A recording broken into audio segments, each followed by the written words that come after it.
Ini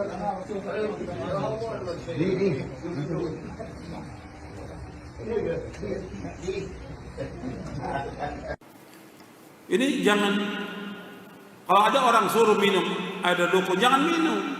Ini air penyakit namanya ini. Kalau dari dukun air penyakit, dari kiai juga yang sudah ditiup diludahi juga air penyakit. Karena dia juga punya penyakit. Antum minum tambah sakit antum.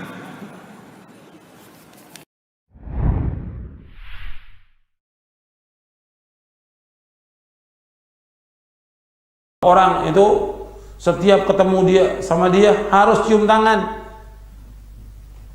supaya dapat berkahnya. Ini nggak boleh. Dan kadang-kadang dia nggak cukup sekali, cium tangan 2 kali. Dah, 2 kali cium tangannya supaya barokah. Nggak boleh. Dan dia senang kalau ada orang cium tangan kepada dia, senang dikasih begini. Nggak boleh. Dalam Islam nggak boleh. Sama seperti orang, ya. Ini sering juga antum salaman ini begini. Ini nggak boleh, biasa aja salaman. Rasulullah SAW ketika bertemu dengan sahabat bertanya, Rasulullah, kalau kita bertemu apakah kita nunduk begini? Tidak, biasa aja.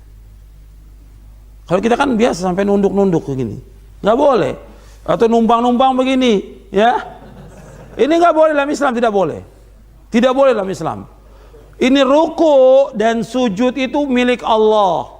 Nggak boleh orang itu membungkukkan dirinya begini, nggak boleh dalam Islam, tidak boleh, tidak boleh. Sekarang ini kan masih, ya, masih banyak. Kemarin saya tegur juga itu, ada yang salam bungkuk begini, ada cium tangan begini, nggak boleh, nggak boleh. Biasa Islam seperti ini.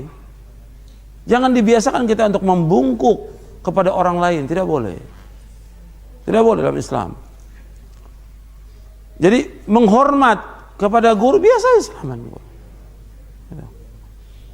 Kepada orang tua dia mau cium tangan boleh, tapi tidak seperti orang ruku dan sujud, tidak boleh dalam Islam. Jadi ini masih banyak terjadi, ya.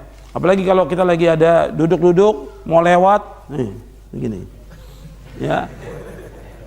Nggak boleh. Ini kebiasaan dari penjajah, dari musta'mirin. Penjajah itu kan seperti itu, penjajah. Kita ini tidak boleh. Kita harus biasa aja. Jalan biasa aja. Jadi jangan membungkuk, menunduk dan segala macam. Menurut kebiasaan sepertinya bahwa itu adalah sopan, tapi pada hakikatnya tidak dalam Islam. Kita kembali kepada Islam. Dibenarkan atau tidak menurut syariat Islam? Karena orang yang paling mulia di muka bumi ini siapa? Saya tanya, antum jangan tidur. Orang yang paling mulia di muka bumi ini siapa? Rasulullah SAW. Ketika ada orang yang ruku dan sujud kepada Rasulullah, Rasulullah marah. Nggak dibiarkan oleh Rasulullah. Marah Rasulullah. Ketika ada beberapa sahabat sujud kepada Rasulullah, marah Rasulullah.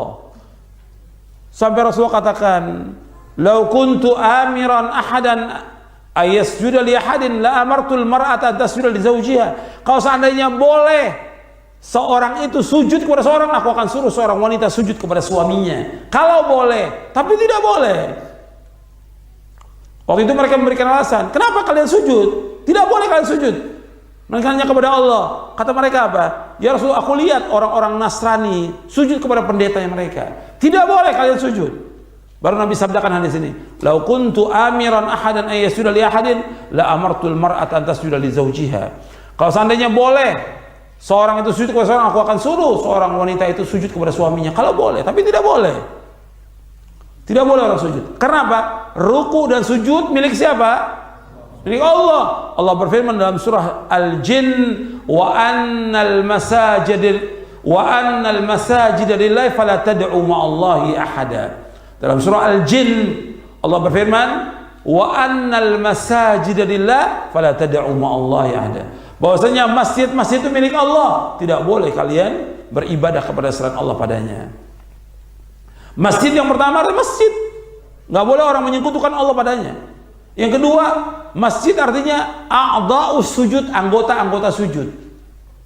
Anggota sujud itu milik Allah. Kita wajib untuk ruku dan sujud hanya kepada Allah Subhanahu wa taala. Tidak boleh kepada selain Allah. Jadi anggota sujud itu milik Allah Subhanahu wa ta'ala. Makanya seorang ketika dia sholat yang paling dekat kepada Allah kapan? Ketika sujud. Seorang ketika dia sholat yang paling dekat dengan Allah waktu apa? Waktu sujud. Dan ini sabda Rasulullah dan sahih hadisnya, Nabi bersabda, aqrabu ma yakunul abdu min rabbih wa huwa sajidun fa akthirud du'a. Sedekat-dekat seorang hamba kepada Allah waktu sujud, maka banyakkan doa waktu sujud kepada Allah SWT. Hadis ini sahih. Jadi itu kita harus perhatikan itu. Kita jangan beribadah kepada selain Allah. Jangan ruku dan sujud kepada selain Allah. Banyak orang-orang yang senang dia kalau ada orang membungkuk kepada dia, merendah kepada dia. Ini tidak benar. Rasulullah yang paling mulia nggak mau Rasulullah orang-orang membungkuk, ruku, nggak mau Rasulullah. Ini yang paling mulia, makhluk yang paling mulia Rasulullah Sallallahu Alaihi Wasallam. Maka kita nggak boleh. Dan bahkan banyak orang yang redho, gitu. Dibiarkan aja, ya orang cium tangan, orang membungkuk, ditegur, nggak boleh, biasa aja. Biasa aja. Sebab nanti akhirnya lama-lama awalnya seperti itu. Nanti lama kelamaan dia akan ruku, lama kelamaan dia akan sujud, lama kelamaan dia akan menyembah orang itu nantinya. Jadi harus ada saddu dzara'i, mencegah jalan yang membawa kepada kesyirikan. Dicegah. Dan si dai harus mencegah seperti itu. Jangan sampai orang itu ruku dan sujud atau mengagungkan orang itu, nggak boleh. Mengagungkan orang itu. Nanti orang itu jadi sembahan kepada selain Allah, itu bahaya. Ya seperti antum punya foto-foto ustadznya dipajang di rumah, nggak boleh. Itu makanya saya nggak mau difoto, itu bahaya. Nanti antum akan syirik nanti kepada Allah. Ada unsur mengagungkan si ustadz guru, nggak boleh. Saya dan antum sama sebagai talibul ilm, sama. Cuma ada Allah memberikan sedikit ilmu yang harus saya sampaikan. Tapi jangan diagungkan, jangan dibesarkan sama makhluk ini, nggak boleh. Ini harus kita yakini, yang wajib kita ibadah hanya Allah saja. Ini tauhid, ini akidah yang hak, yang benar. Ajarkan murid-murid kita bahwa wajib dia beribadah hanya kepada Allah. Jangan mengagungkan si guru. Dia ihtiram, menghormati karena guru menyampaikan kebenaran, wajib menghormati. Tapi bukan dengan membungkuk, bukan dengan menyembah, tapi mengamalkan ilmu yang diajarkan dari Al-Quran dan Sunnah al-Fahmi salaf itu. Jelas ini? Ini penting, ini yang seperti ini penting. Kalau ada orang yang disuruh untuk minum air dari dukun, ya nggak boleh kita minum. Siapapun dia. Lagi apa manfaatnya minum air dari dukun? Air yang mengandung barokah itu air apa? Zam-zam. Air yang dapat menyembuhkan penyakit air apa? Zam-zam. Kata Nabi, ma'u zam-zam lima syuriba lahu. Air zam-zam tergantung dari niat orang meminumnya. Zam-zam ta'amu tu'min wa shifa'u suqmin. Zam-zam makanan dari berbagai makanan dan mengobati berbagai macam penyakit.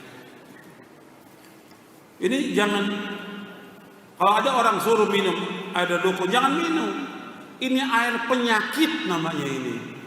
Kalau dari dukun air penyakit, dari kiai juga yang sudah ditiup diludahi juga air penyakit. Karena dia juga punya penyakit. Antum minum tambah sakit antum.